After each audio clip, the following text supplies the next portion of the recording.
Welcome to our fun little study group for PP 5340 Introduction to Public Policy and Management. Yeah, glad you could join us. These are the readings from Section 09, Ethics in Public Policy and Management. Yeah. And today we're not just reading through notes, okay? We're really diving into the critical, often, let's face it, uncomfortable but absolutely essential topic of ethics in the public sphere. It's definitely a big one. Our mission for this deep dive is to carve out the most crucial insights from these readings, helping you grapple with the multifaceted ethical minefield and the opportunities, too, within government. Yeah, and we've got a truly thought-provoking stack of sources to explore. It's quite a collection, actually. It moves from, foundational theory right through to some pretty stark real-world applications. Okay, so what are we looking at? Well, we'll be drawing from Getting to the Root of Environmental Injustice by Diaz. That's in the Georgetown Environmental Law Review.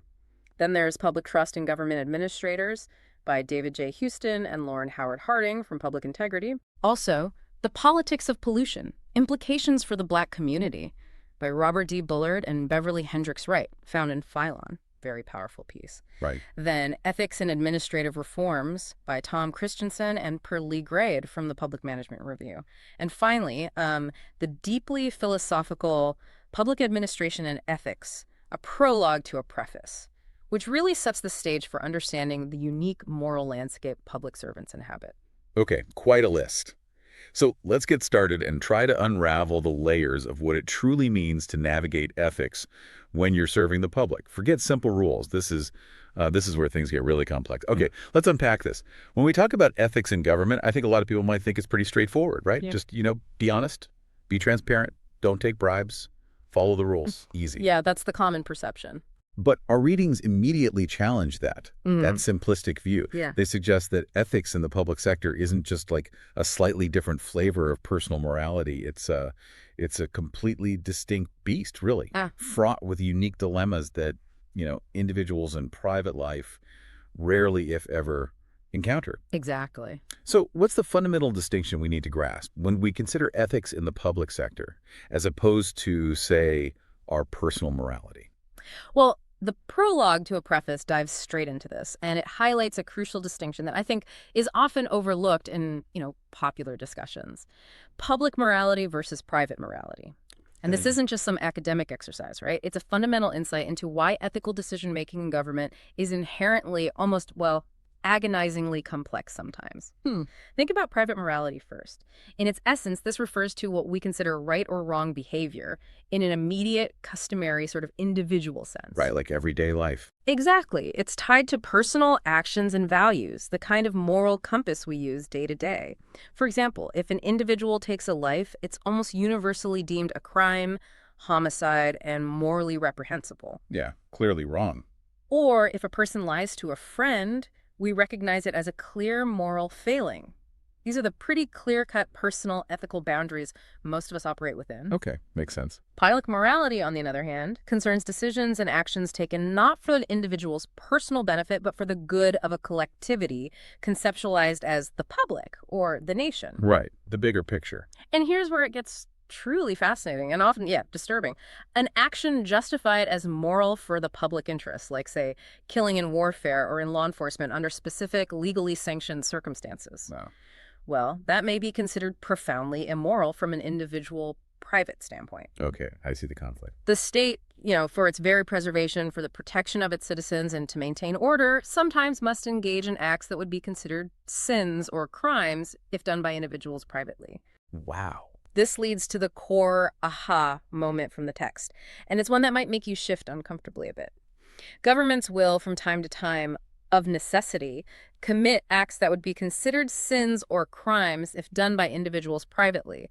Things like lying, stealing, cheating, or killing. Okay, hold on. That sounds bad. Well, it's not offered as an excuse for malfeasance or corruption. Let me be really clear on that. Right. Instead, it's a stark acknowledgement of the inherent moral complexity embedded in governance.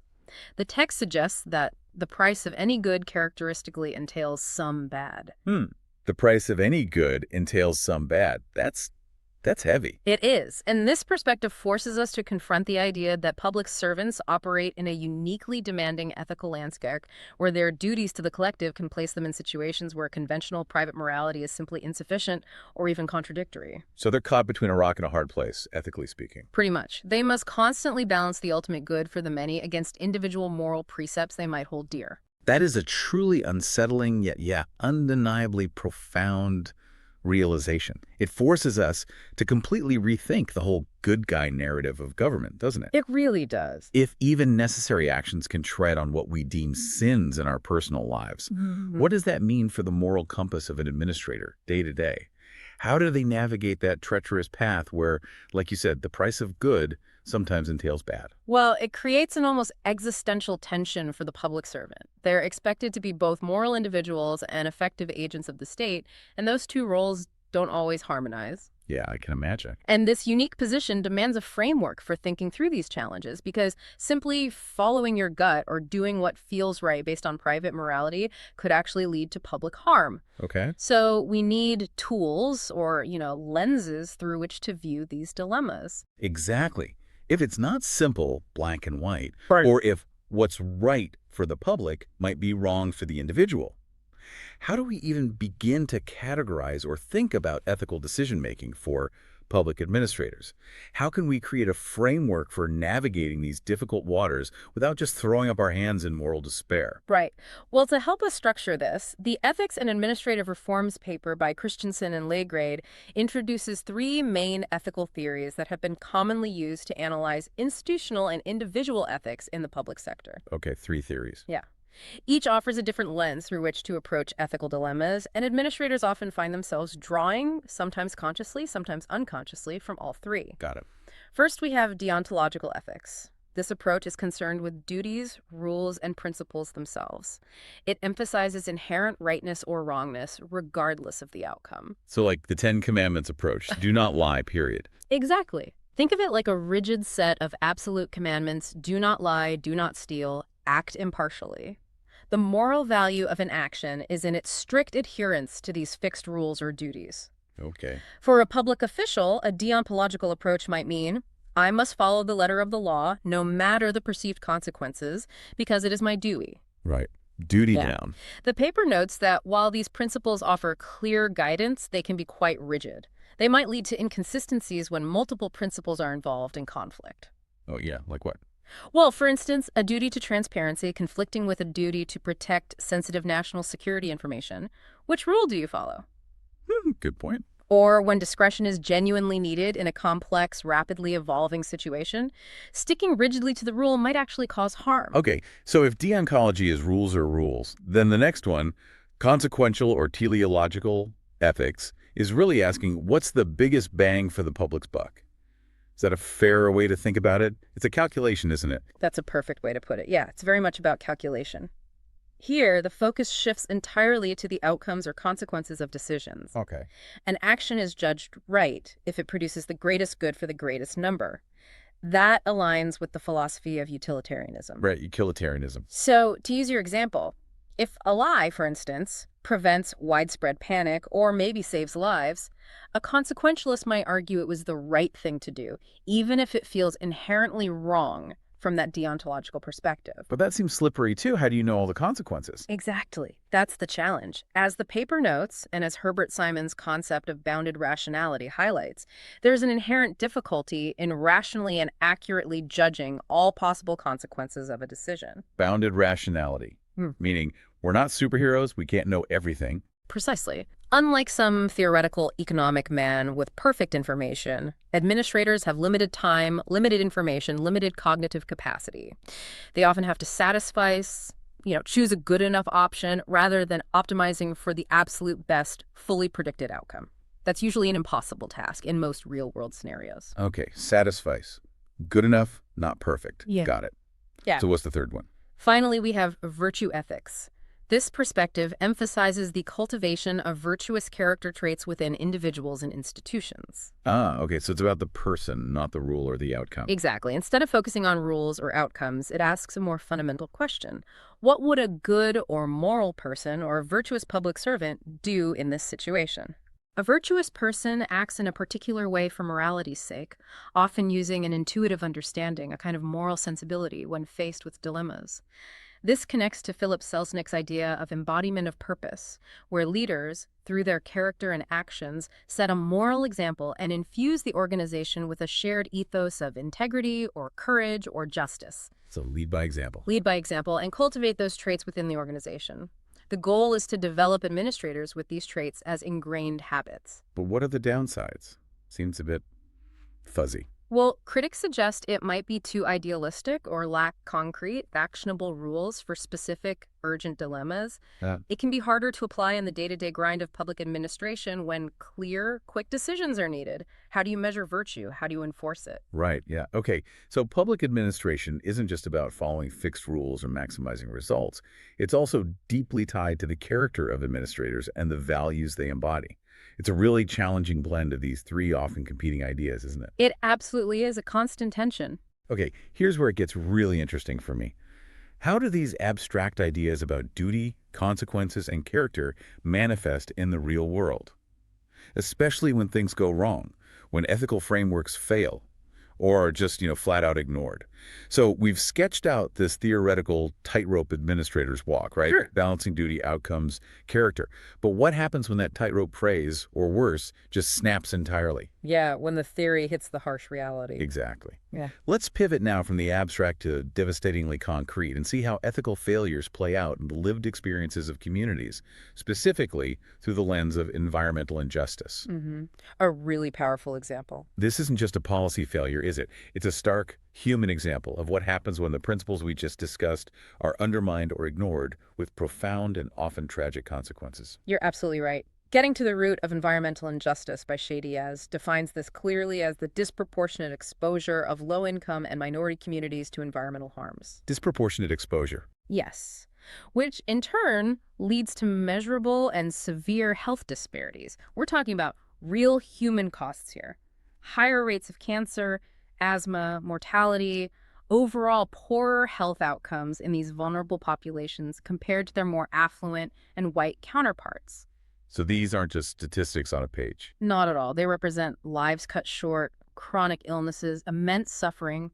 It's deeply personal for the people living in these communities. And this isn't new, right? The reading mentions the environmental justice movement. Right, the EJM. Yeah. It didn't just emerge out of thin air. It grew starting in the 1960s, specifically linking these documented health disparities to higher concentrations of environmental pollution sources. Think power plants, landfills, chemical factories within these very communities. Okay.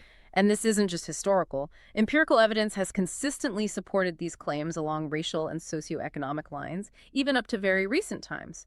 The paper cites prominent examples like the water crises in Flint, Michigan, and St. Joseph, Louisiana. Flint, yeah, everyone knows about Flint. Exactly. Places where basic environmental protections and safe infrastructure failed, disproportionately harming already marginalized communities.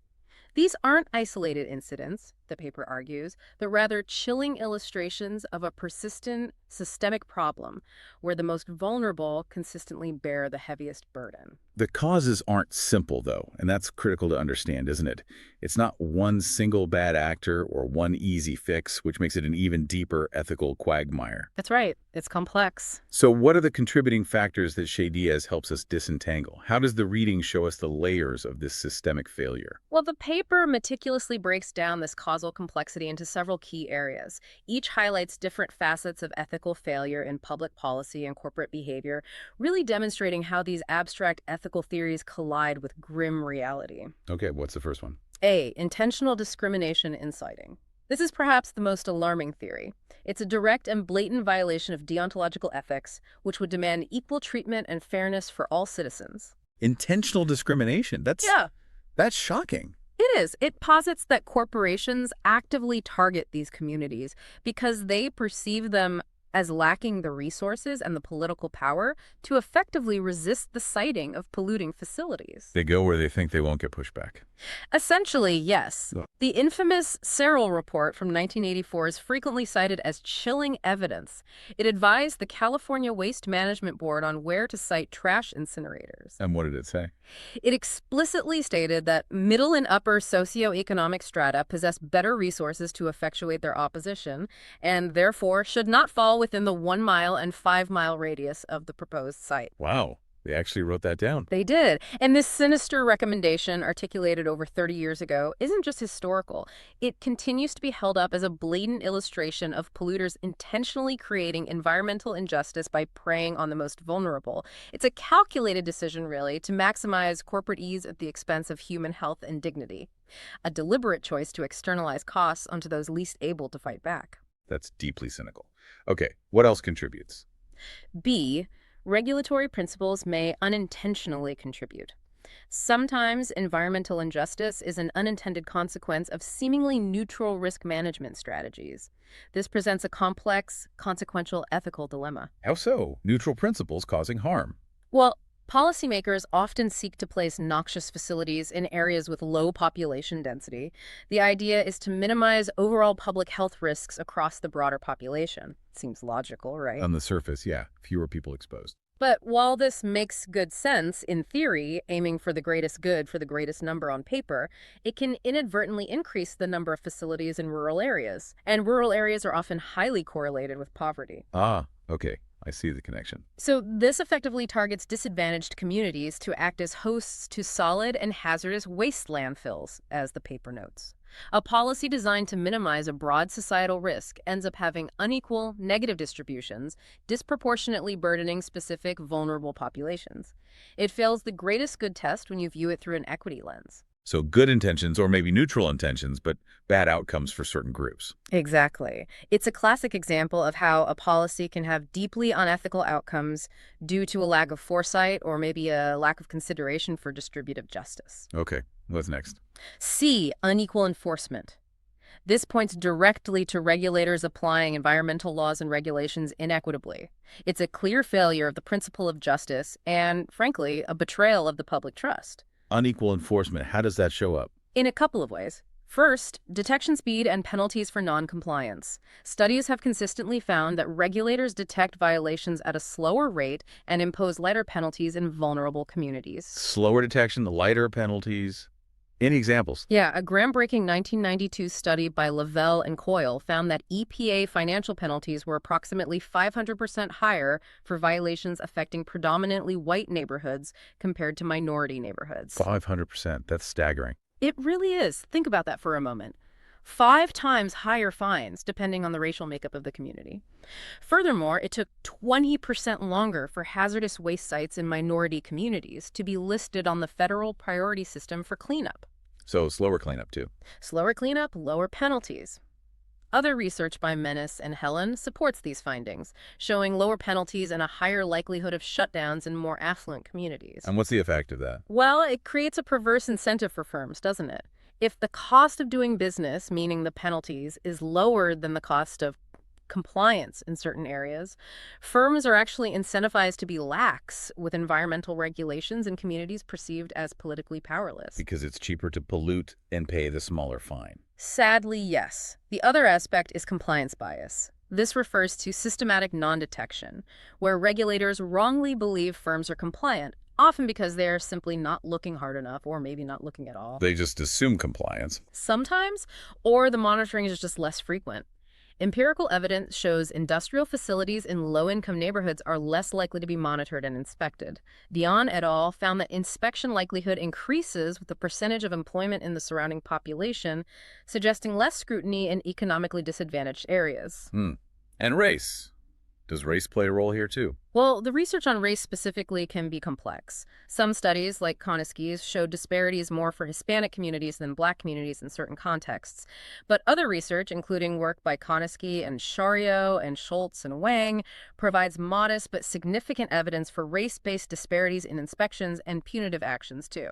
So it's complicated, but the trend seems to be there. Yeah, what the complexity really highlights is that whether it's through direct racial discrimination or socioeconomic correlation, the overarching trend points to a systemic failure of enforcement where it is most desperately needed. Okay, and the last factor. Low political power in affected communities.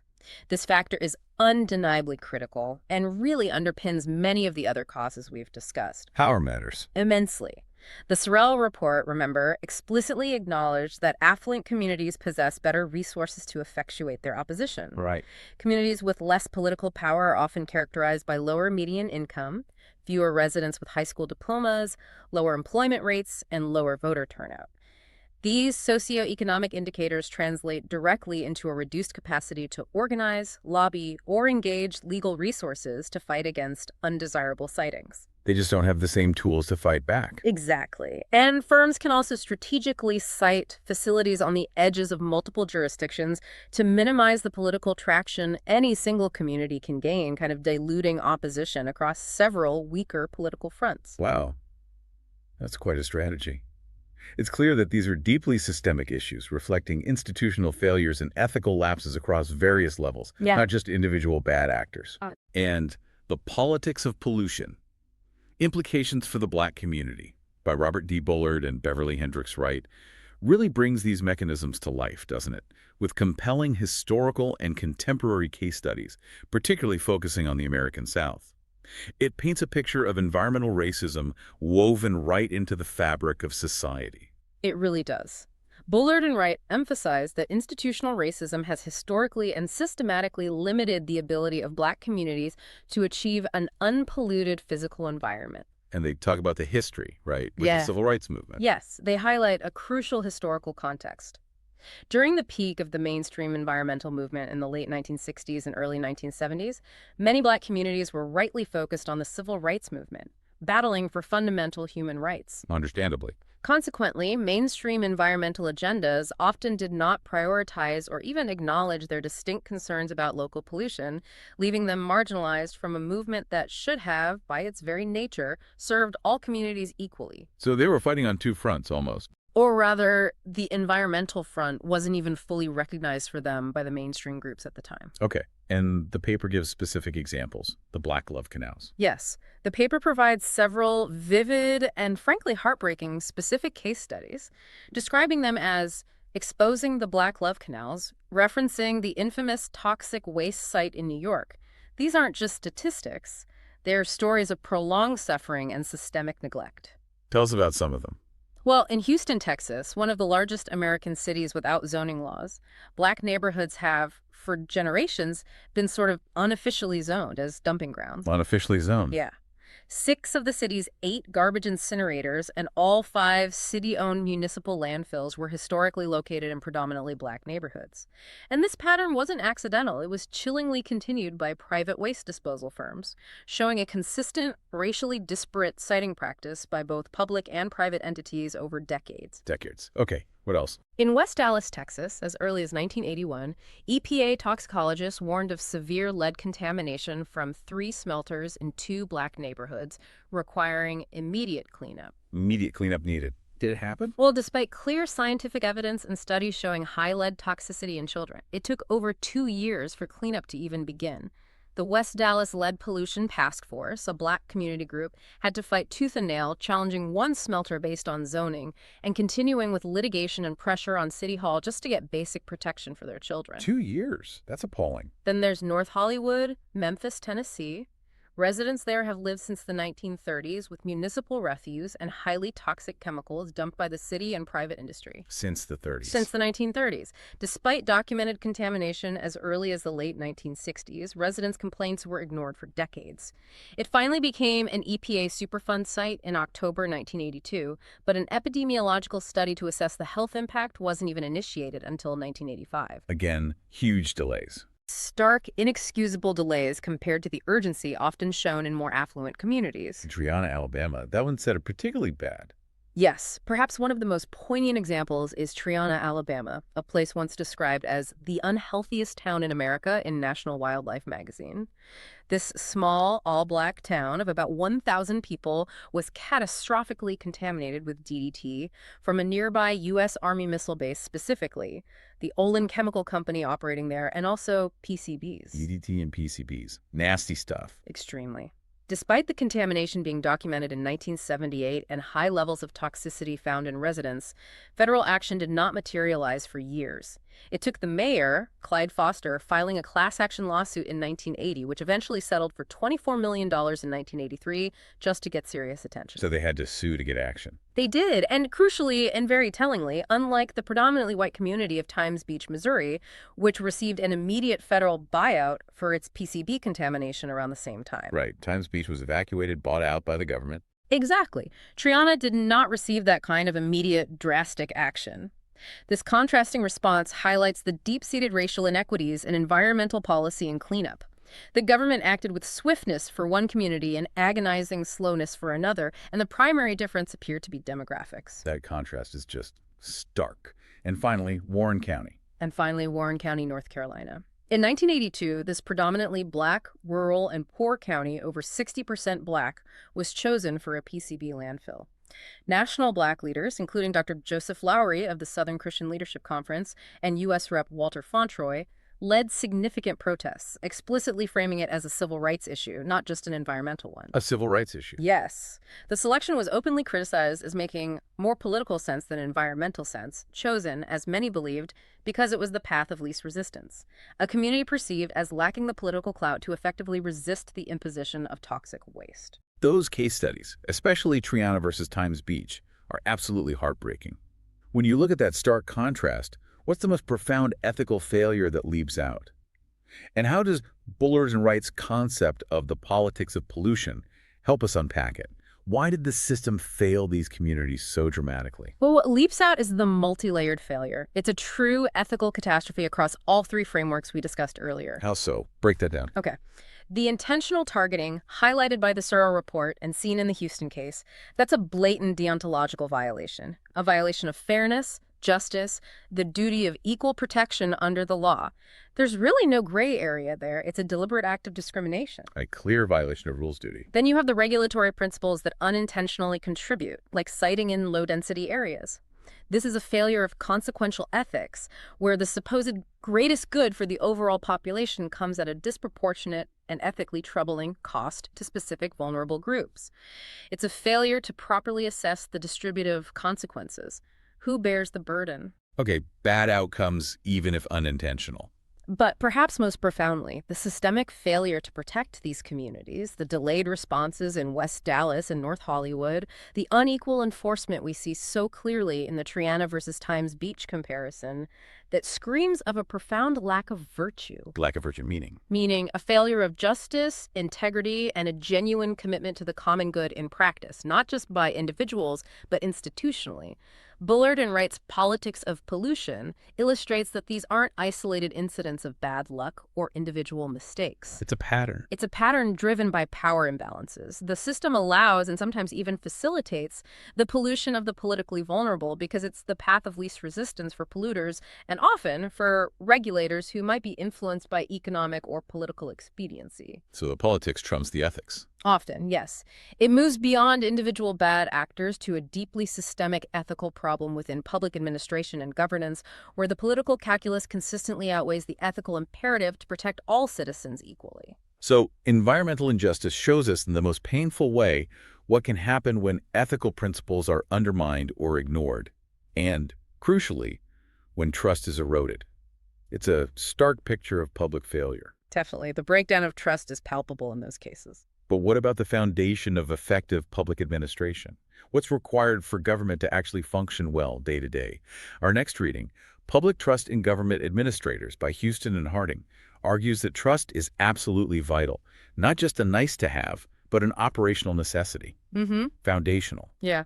So what exactly do we mean by public trust in government administrators? And what are its core components? Is it just one big feeling, or is it something more nuanced? Houston and Harding provide a clear two-pronged definition of trust. They say it's a willingness to rely on others to act on our behalf based on the belief that they possess the capacity to make effective decisions and take our interests into account. Okay, willingness to rely based on belief. Right. And this definition is crucial because they then importantly distinguish between two key, though related, dimensions of this trust. Dimensions that citizens often assess quite differently. Two dimensions, what are they? First, there's competence, which they also refer to as cognitive or rational trust. This involves judgments of an administrator's ability to accomplish stated goals, act consistently, and deliver high-quality services. So Basically, can they do the job? Are they good at it? Exactly. It's grounded in rational evaluations of past performance and service quality, essentially a logic of consequences. Can they do the job well? Do they have the technical expertise and organizational capacity to achieve their objectives? Okay, like, does the DMV process my license quickly? Precisely. If the Department of Motor Vehicles consistently processes permits quickly and accurately, that builds competence trust. Or, if emergency services respond efficiently during a crisis, that reinforces a belief in their competence. It's about the tangible, observable effectiveness of government. Got it. Competence, what's the second dimension? Second, and equally vital, is trustworthiness, or care, which they describe as effective trust. This is the belief that the administrator will act not out of self-interest, but by genuinely considering the interests of those they serve, having the service user's interests at heart. Ah, so it's about their intentions. Do they actually care about me? Exactly. This is a more non-calculative approach, grounded in relationships, empathy, and a conviction to act for the common good. It reflects a logic of appropriateness where actions are guided by shared norms and values and the importance of ethics. Okay. It's about whether you believe they care about you and your community, even when the outcomes aren't immediately visible or perfectly aligned with your individual desires. Can you give an example? Sure. Do you believe a social worker truly has a child's best interests at heart? Do you believe a mayor prioritizes community well-being over personal gain or political favors? This dimension speaks to the integrity and good intentions of public servants. That makes a lot of sense. We want our public servants to be both highly capable at their jobs, competent, and deeply committed to the public they serve trustworthy. It's a dual expectation and, frankly, a pretty tall order. It really is. What does the actual data tell us about how citizens perceive these two dimensions of trust in government administrators?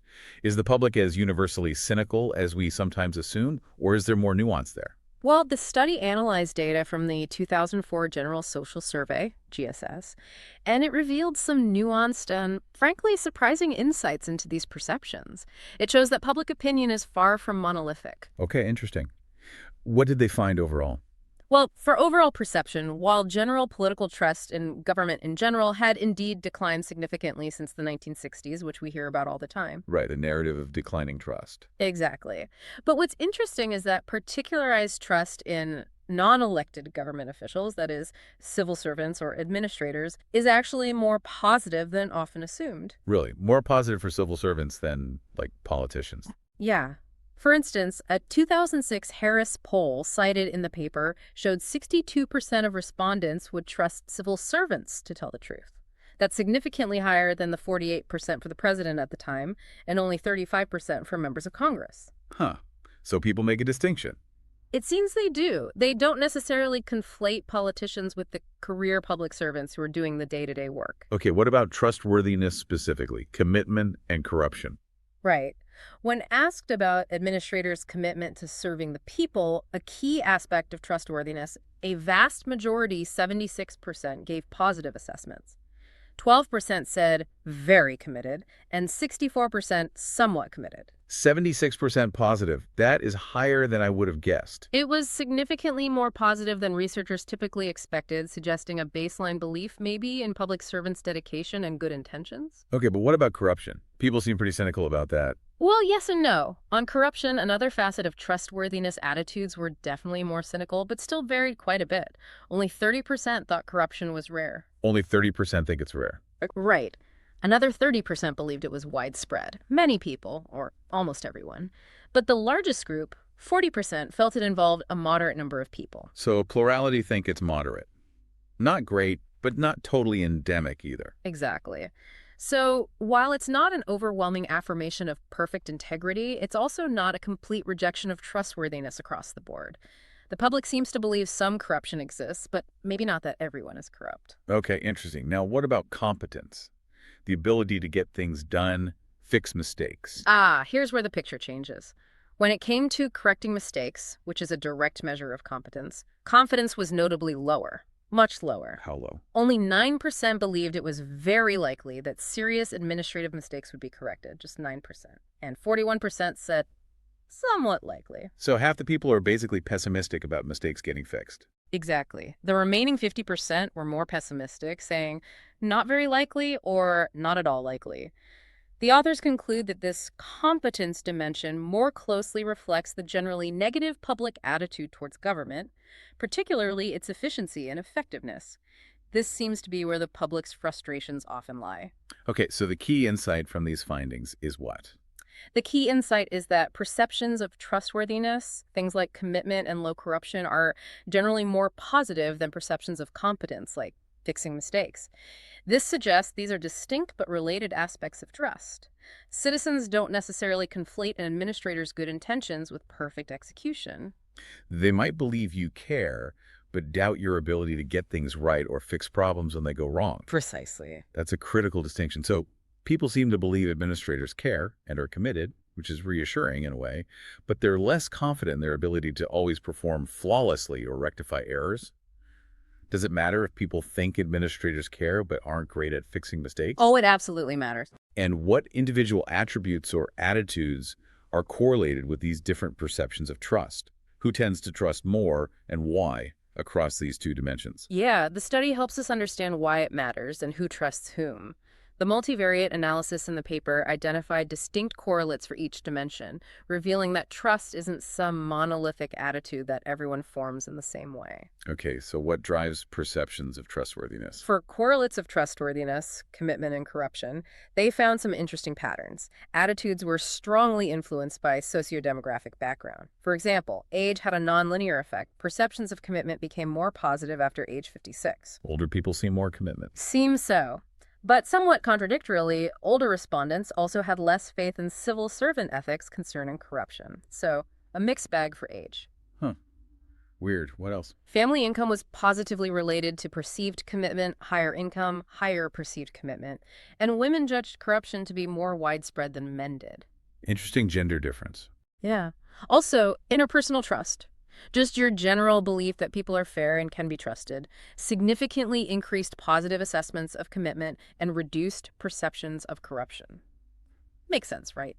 If you trust people generally, you trust government people more. Yeah, that tracks. And external political efficacy, the perception that decision makers and institutions are responsive to citizen demands, that also enhanced perceptions of commitment and reduced views of widespread corruption. If you think the system works, you trust the people in it more. Okay. What about internal efficacy? Believing you understand politics.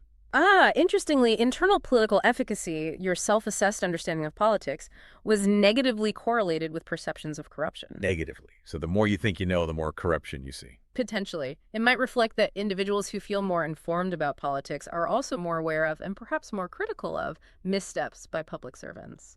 Maybe ignorance is bliss when it comes to perceiving corruption. Huh. Maybe. Okay, what about competence? Fixing mistakes. What correlates with that? Turning to correlates of competence, fixing mistakes, the picture changes quite a bit. This dimension was less influenced by sociodemographics, although males were found to be slightly more confident than females that mistakes would be corrected. Okay, less about who you are. And more about your view of the system. It was significantly correlated with external political efficacy. Again, if you think government responds, you think they fix mistakes. And also general assessments of how well democracy works in the United States. Makes sense. If you think democracy is working, you think the bureaucracy is working. Right. But crucially, partisanship emerged as a significant correlate here. Politics. Yep. Democrats were more critical of bureaucratic performance, especially when the Republican Party controlled the White House and Congress in 2004, which is when the survey was conducted. So if your party's not in power, you think the government machine is broken. That seems to be a strong influence, yes. It suggests a partisan lens strongly influences perceptions of government's effectiveness, regardless of the actual performance of the administrators themselves. So the overall takeaway here is? It leads to a crucial observation from the paper. Perceptions of competence correlate with whether government is doing what citizens want, while perceptions of trustworthiness are influenced by experiences with bureaucrats. Okay, let me process that. Competence depends on whether you like the policies. Trustworthiness depends on your interactions or general faith in people. That's a great way to summarize it. So if you like what government is doing politically, you're more likely to see them as competent.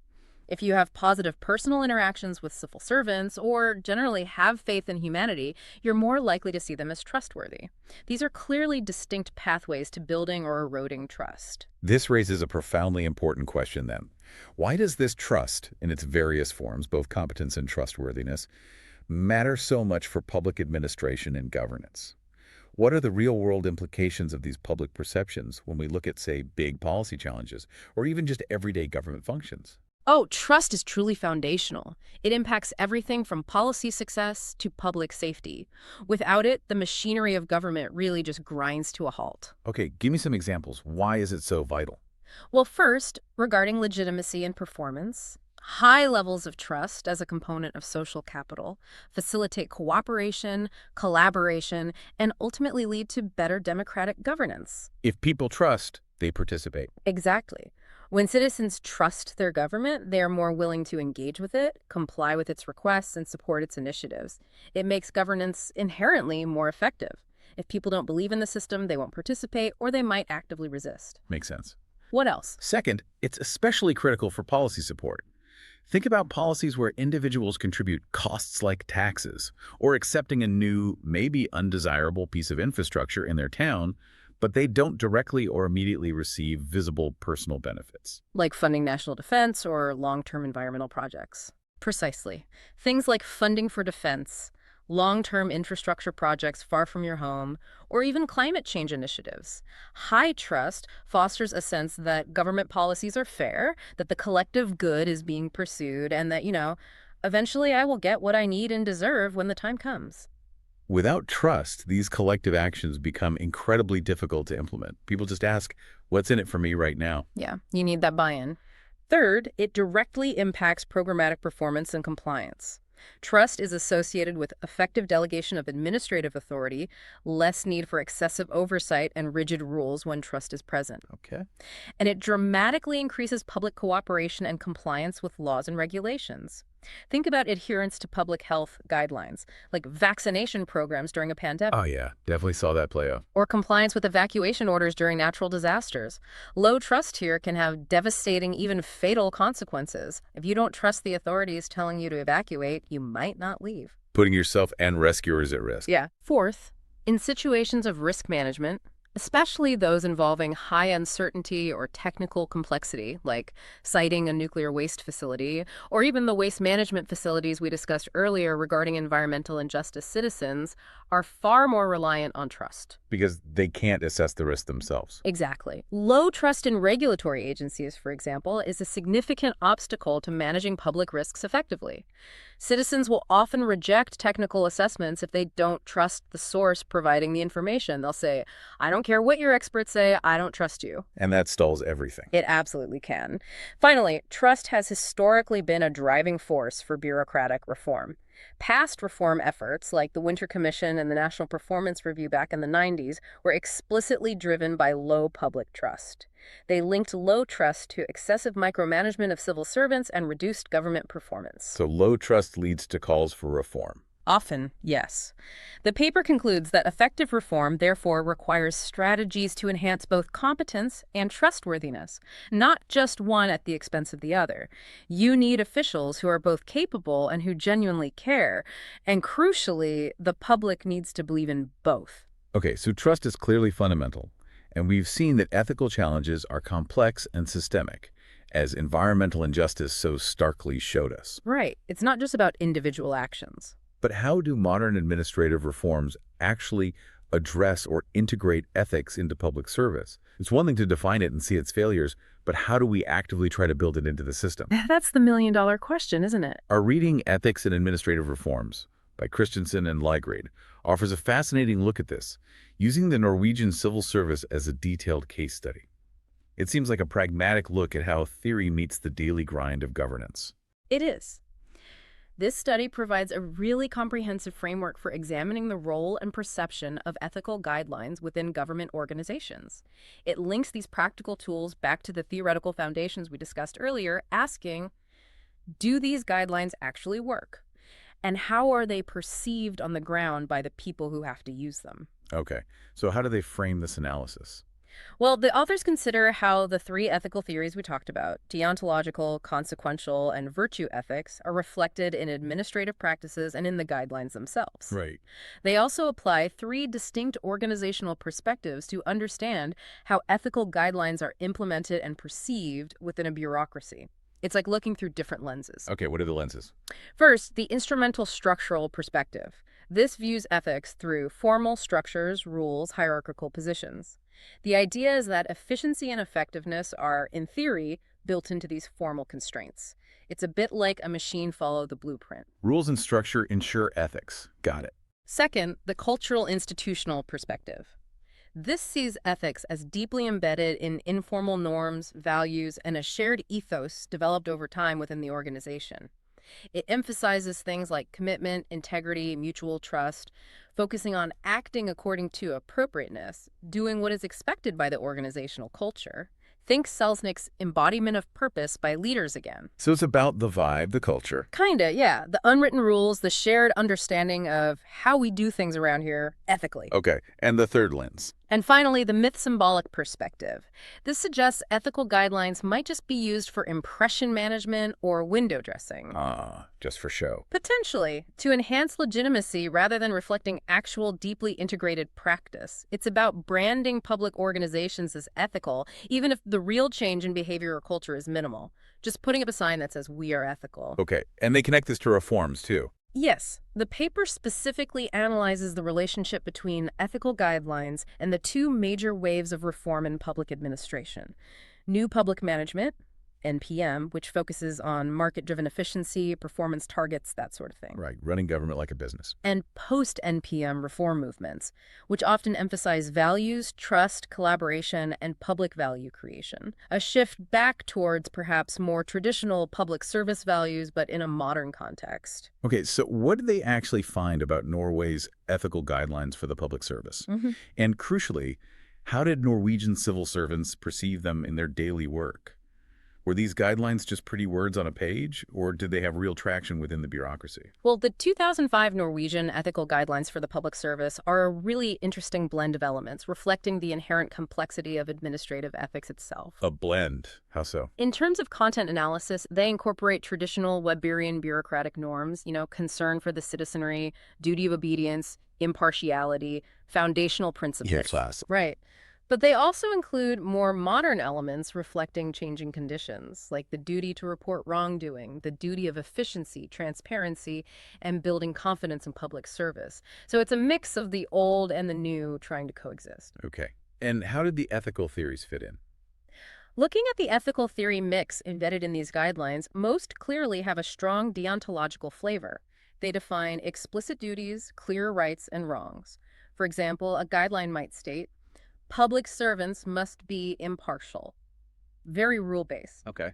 But some aspects, particularly the blending of loyalty with efficiency, show consequential elements, focusing on desirable outcomes, like act efficiently to achieve the best results for the public. Right. Efficiency is about results. And the guideline about having regard for the state's reputation is highlighted as a clear example of virtue ethics, where civil servants are expected to embody the moral quality of the state through their actions, not just follow rules, but be good examples, uphold the reputation. So all three theories are kind of mixed in there. They really are. And looking at the organizational perspective mix, instrumentally defined elements are evident in things like loyalty, implying hierarchical control, following orders, and transparency, with an active duty of disclosure, a formal rule. Structure and rules. But the guidelines are largely about cultural norms and values, promoting a shared ethos of public service. That's the cultural lens.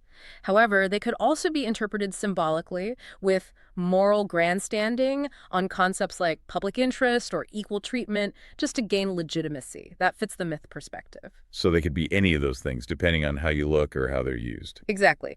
Now, regarding civil servant perceptions from their 2006 survey, which was just 1 year after the guidelines were formalized, the results were quite telling. Okay, what did the civil servants themselves think? Well, a significant 35% of them perceived ethical guidelines as important or very important in their daily work. 35%, is that good or bad? For a newly formalized set of guidelines, the researchers saw that as relatively quick and meaningful adoption. It indicated they weren't just ignored. Only 22% found them unimportant or irrelevant, suggesting a solid level of engagement. Okay, so most found them at least somewhat relevant. Any differences within the civil service? Yeah, there was a slight but notable difference between agency versus ministry staff. Ethical guidelines were perceived as more significant by civil servants in central agencies, 38%, than those in ministries, 31%. Hmm. Agencies more than ministries. Why might that be? It was somewhat unexpected. You might think the strategic ministries would value them more. The researchers hypothesized that agencies are more hands-on with policy implementation. They're directly confronting ethical dilemmas more frequently in their daily operational work, which might make the guidelines feel more immediately relevant to their practical challenges. Ah, closer to the action so the rules feel more real. Possibly. And crucially, when compared to other reform tools, ethical guidelines scored higher in perceived importance than many other newer reform tools like value-based management, balanced scorecard, benchmarking. Higher than those management tools. Interesting. Yeah, it suggests they are not seen as some fringe initiative, but as a genuinely integrated and valued part of their work, perhaps even more central than some of the more management-centric tools. Okay. And how do they relate to NPM and post-NPM ideas? Well, their relationship with other reforms, NPM post-NPM, revealed that ethical guidelines primarily belong to the post-NPM family of reforms, often associated with value-based management, which emphasizes values and culture. Makes sense. However, they do not correlate negatively with other NPM tools focused on efficiency and transparency. So they're not seen as opposites, like you can care about ethics and efficiency. Exactly. This indicates that different reform tools tend to be complementary and supplementary, rather than alternative or conflicting. It suggests a more complex, blended mix of tools in practice within the Norwegian civil service. It's not an either, it's more of a both-hand approach. It's genuinely encouraging to hear that these guidelines aren't just window dressing then. They seem truly integrated and valued by many civil servants, even if they're seen as complementing other tools like efficiency measures. Yeah, the findings point that way. But if they're genuinely integrated, there must be nuances in how they're adopted. What did the study reveal about who values these guidelines most, and crucially, why? Are there specific roles or organizational cultures where these guidelines resonate more strongly? Absolutely. The study identified significant variations, and these were primarily explained by structural and cultural features within the civil service, rather than just individual demographics. It really gets to the heart of how organizations operationalize ethics. Okay, so structure and culture matter most. What structural features? Structural features emerged as the most important explanatory factors. Like what? Formal hierarchical position was the single most important factor. Managers, those in leadership positions, consistently regarded ethical guidelines as more important than executive officers in lower positions. Managers value them more. Why? Well, it aligns with leaders being tasked with a broader, more complex view of the organization's mission and its external legitimacy. They're often the ones who have to interpret abstract principles for their teams, making overarching ethical principles more salient to their roles. They have to set the tone. Okay, that makes sense. What else structurally? The administrative level also made a difference, with civil servants and central agencies valuing ethical guidelines more than those in ministries, as we mentioned. Right, the closer to the action idea. Possibly. And task type was another significant factor. Civil servants involved in meta jobs like staff functions or coordination tasks found ethical guidelines more important. Meta jobs. What are those? Think roles that involve cross-cutting issues, dealing with abstract concepts and overarching organizational principles like policy analysis, strategic planning, interagency coordination. These roles resonate well with the broad guiding principles found in ethical guidelines. Their job inherently involves connecting the dots and understanding the bigger picture, where ethics often comes into play. Okay, so structure, position, level, task type. What about culture? Cultural features also played a significant role. Such as? A strong renewal orientation, meaning a positive inclination towards modernization and change, correlated positively with valuing ethical guidelines. This suggests that the guidelines are seen as part of a broader effort to update and improve public service, aligning with those who embrace change and innovation within the bureaucracy. So reformers like ethical guidelines. Okay. And surprisingly, perhaps, a strong efficiency orientation also correlated positively with valuing ethical guidelines. Wait, efficiency too? I thought this might clash. That's the common assumption, right? That ethics gets in the way of efficiency. But this finding goes against that. Instead, it suggests that these two values can actually reinforce each other. How? Well, think about it. Ethical conduct can lead to reduced corruption, clearer decision-making, increased public trust, all of which contribute to more efficient and effective public service in the long run. This indicates a more integrated approach, where ethical conduct is seen as contributing to effective and efficient public service, not detracting from it. Huh. Okay, that's a really important finding. Ethics as efficiency, almost. In a way, yeah, or at least not inherently opposed. What about demographics? Did age or gender matter? Demographic features were, by contrast, the least important in explaining these variations. Age had a weak but significant effect. Older civil servants valued ethical guidelines more than younger ones. Older more than younger. Why? The researchers speculate it might be because older civil servants experienced the ethical erosion and challenges during the new public management NPM era, with its heavy focus on efficiency, and therefore they welcome a revival of ethical concerns and more explicit guidelines. Ah, they remember a time before, or a time when things felt less ethical. Possibly. Gender and tenure in central government did not have significant effects when other factors were controlled for. Okay. And did this support the myth idea that it's all just for show? Actually, no. Crucially, the study found little evidence to support the myth-symbolic perspective, the idea that ethical guidelines are mere window dressing or a uniform symbolic gesture. Why not? Because the significant variations in perception, which could be explained by concrete structural and cultural factors, suggest genuine, if diverse, adoption and integration rather than a superficial, isomorphic acceptance. People are truly grappling with them, even if their understanding or application differs based on their role or their agency's culture. It's not just a poster on the wall. So these guidelines are adopted and interpreted through various lenses, challenging the idea that they're just symbolic window dressing. This complexity requires administrators to constantly navigate a multifaceted ethical landscape that isn't always straightforward. Exactly. It's a living, breathing set of principles that get interpreted through the lens of one's role and organizational culture. It feels less like a fixed path and more like trying to find your way through a dense forest, maybe with a map that keeps changing. Okay, we've explored definitions, stark examples of ethical failures and environmental injustice, the critical two-sided coin of public trust, and how administrative reforms attempt to integrate ethics into public service. We've covered a lot of ground. But for you, the individual public administrator sitting at your desk facing a tough call, how do you find your way through this intricate ethical labyrinth with all its competing demands? Yeah, the practical what do I do now question. Our foundational reading, Public Administration and Ethics, a prologue to a preface, doesn't offer easy answers, does it? But it does offer us something compelling, if maybe a bit untidy, a map of ethical obligations, a kind of guide through the chaos. That's a good way to put it. This map isn't a hierarchy of importance, let's be clear. Nor is it a simple checklist to tick off. Okay, not a hierarchy. No. Instead, it's a comprehensive and frankly kind of dizzying list of the often competing claims and obligations an administrator faces daily.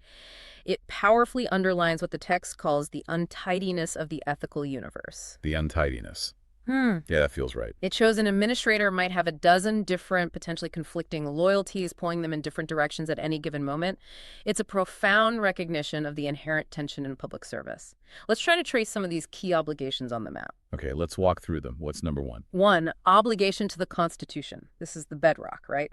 A legal and ethical obligation often solemnized by an oath to uphold and defend it. It's the foundation of the regime and its values. Seems straightforward enough. Well, however, as our history, including a civil war, vividly demonstrates, the Constitution is not an unambiguous document. Its interpretations can vary widely, creating deep ethical dilemmas. What do you do if you believe a specific policy, while technically legal, goes against the spirit of the Constitution as you understand it? Yeah, interpretation is key. Okay, what's next? 2, obligation to law. Laws made under the Constitution are a direct and explicit source of ethical duties, often codified in public service ethics acts. Follow the law. Right. Yet laws can be unclear, they can conflict with each other, or they can even seem unconstitutional or perhaps against a higher moral principle. This creates profound dilemmas for administrators who must enforce them. Like if a law seems unjust. Exactly. Or if a law mandates an action that a public health official, based on their expertise, believes will cause greater harm than good. What then? Follow the law or prevent the harm. Tough call. Okay, number 3. 3, obligation to nation or country. This is distinct from loyalty to the current regime or government in power. How so? Nation versus government. Think of it as loyalty to the enduring entity, the people, the land, the fatherland, motherland, or homeland, which can sometimes override loyalty to the current political leadership. Lincoln's profound question back in 1864, was it possible to lose the nation and yet preserve the Constitution, illustrates this tension. Saving the country might require bending the rules. That's the dilemma it raises. Think of intelligence officials potentially taking actions to protect the nation that might bend or even break specific laws or policies of the current administration. It's a heavy responsibility. Yeah, definitely. What's 4? 4. Obligation to democracy. This is separable from strict adherence to the Constitution because democracy has evolved into an ideology and a set of practices that intertwine with constitutional principles, but isn't identical to them. How does that create obligations? Yeah. It creates felt obligations for administrators, like being responsive to the public. But it raises questions. Is the will of the people always expressed solely in law? And should officials prioritize public welfare based on complex information unavailable to the general public, potentially overriding a popular but maybe ill-informed public will? Like on technical issues, maybe. Climate science or pandemic response. Exactly, where expertise suggests one course, but popular opinion, maybe fueled by misinformation, demands another. Do you follow the democratic will or the expert advice for the public good? Another tough one. Number 5. 5. Obligation to organizational bureaucratic norms. These include generic norms deeply rooted in history and culture, like loyalty to your specific agency, duty, order, productivity, efficiency. Be a good soldier for the agency. Okay, loyalty to the team. Right. But they also include specific norms tied to the particular functions, clienteles, and technologies of the administrator's specific agency or department. An EPA administrator has norms about environmental protection. A social services administrator has norms about client welfare. These specific agency norms can sometimes clash with broader governmental directives. Agency mission versus political direction. Got it. 6. 6. Obligation to profession and professionalism. Many public administrators are also professionals: doctors, lawyers, engineers, scientists, social workers.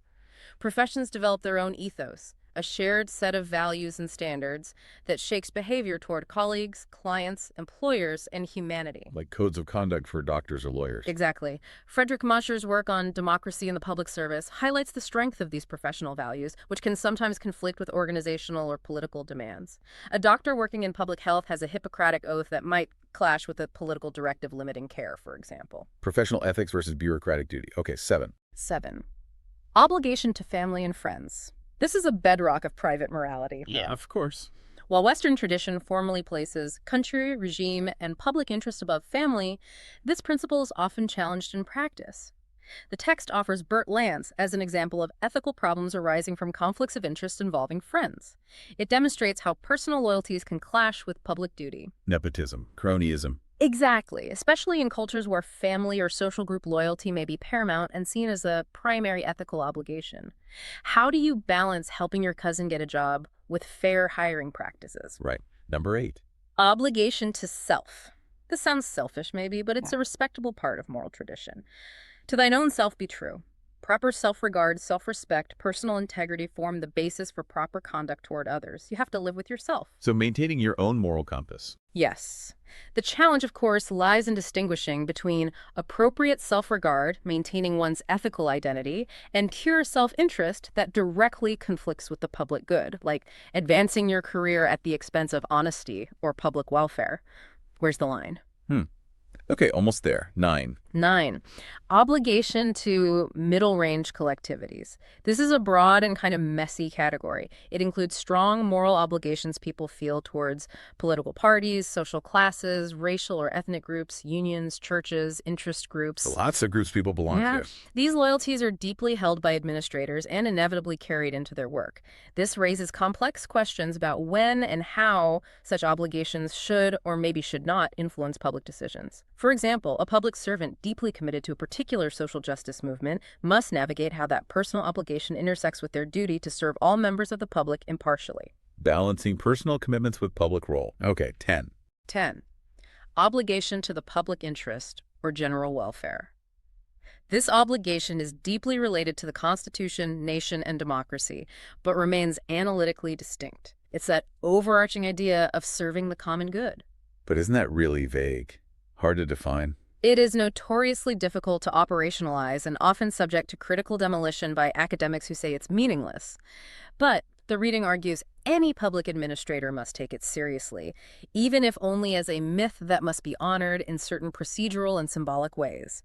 It's the North Star, maybe, even if always slightly out of reach or blurry, you have to at least aim for it. Okay, 11. 11. Obligation to humanity or the world.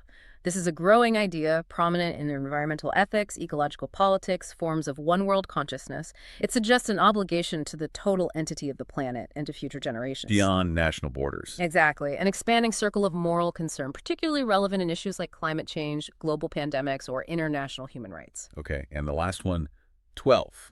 12. Obligation to religion or to God. For many, these are obligations seen as imposed by religious belief, which can be absolutely central to an administrator's actions, or maybe inaction, in public administration. This can potentially lead to conflicts with secular duties or laws. Like personal religious beliefs affecting public policy decisions. Yes, an individual's religious beliefs might inform their stance on certain public health policies or social services, creating a real tension with their duty to administer secular law impartially for everyone. Wow. That's an astonishing, almost dizzying array of competing loyalties and duties. Just trying to keep them all straight, let alone prioritize them in a crisis, seems like a massive challenge. It absolutely is. The untidiness is real. Given that, how does something as fundamental as the organizational structure, specifically hierarchy, fit into this complex ethical picture? Is hierarchy a help, a hindrance, or maybe both when you're facing such a vast map of obligations? That's precisely what the paper calls the pyramid puzzle. Hierarchy is simultaneously seen as a force for morality and a source of immorality. It reflects a deep paradox within public administration theory. It's not straightforward at all. A puzzle. Okay. How is it seen as good for morality? Well, the affirmative case for hierarchy argues that it fosters democracy by concentrating power for accountability. It makes it easier to hold leaders responsible to the people. Clear lines of command. Yeah, accountability. What else? It also promotes effectiveness and efficiency by clearly defining roles, lines of authority, channels of communication. This can reduce confusion and potentially corruption. Responsibility in this view flows upward to the top, then bridges to the people, while authority descends from the people, echelon by echelon. So, order and control prevent bad behavior. That's the argument. Figures like Paul Appleby and Marva Bernstein supported this, arguing that hierarchical control is necessary to prevent ethical irregularities, like conflicts of interest in regulatory agencies, and to ensure the general interest triumphs over special interests.